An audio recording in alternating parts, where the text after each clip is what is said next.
கரெக்டா நம்மளால பண்ண முடியுதோ அது நம்ம பண்றது கரெக்ட் தான். ஸோ நம்ம அவங்க கிட்ட கேட்டு ஜென்டில் பேரண்டிங்கிற ஒரு ஸ்டைல் வந்து நம்ம ஜென்ரேஷன்ல தான் வருது. ஏன்னா நம்ம அந்த ஸ்டைல் ஆஃப் பேரண்டிங்ல ரொம்பவே ட்ராமடைஸ்ட் ஆயிருக்கும்.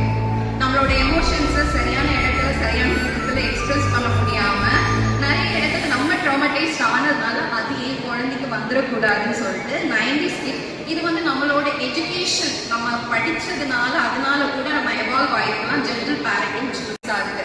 டூ மச்சா ஜென்டில் பேரண்டிங் போயிடுறோம். குழந்தைங்களோட இஷ்டத்துக்கே நம்ம விட்டு அவங்களோட ஸ்பாயில் கிட்டாவும் நம்ம மாத்துறோம். ஸோ அந்த பேரண்ட்ஸை மட்டும் நம்ம கண்டுபிடிச்சிட்டோம்னா நம்ம அத்தாரிட்டேட்டிவாகவும் போனா டூ மச் ஜென்டில் பேரண்டிங்காக போனா இன் மிடில் நமக்கு என்ன கரெக்டாக இருக்கும், நம்ம குழந்தைக்கு என்ன கரெக்டாக வரோங்கிறத நம்ம கண்டுபிடிச்சிடலாம்.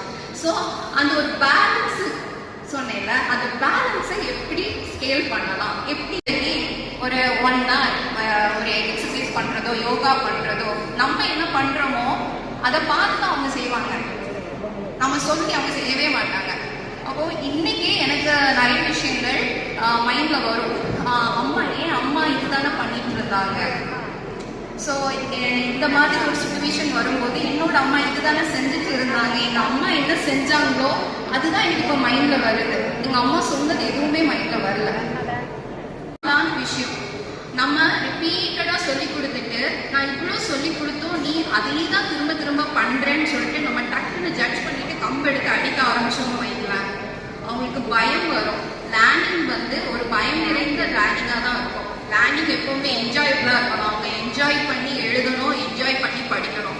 அந்த பயத்தை சின்ன வயசுலேயே விதைக்காதீங்க. இந்த பயம் தான் 10th ஸ்டாண்டர்ட் போய் எக்ஸாம் எழுதுறதுக்கு முன்னாடி கை கால் நடுங்கி என்னால் எழுத முடியல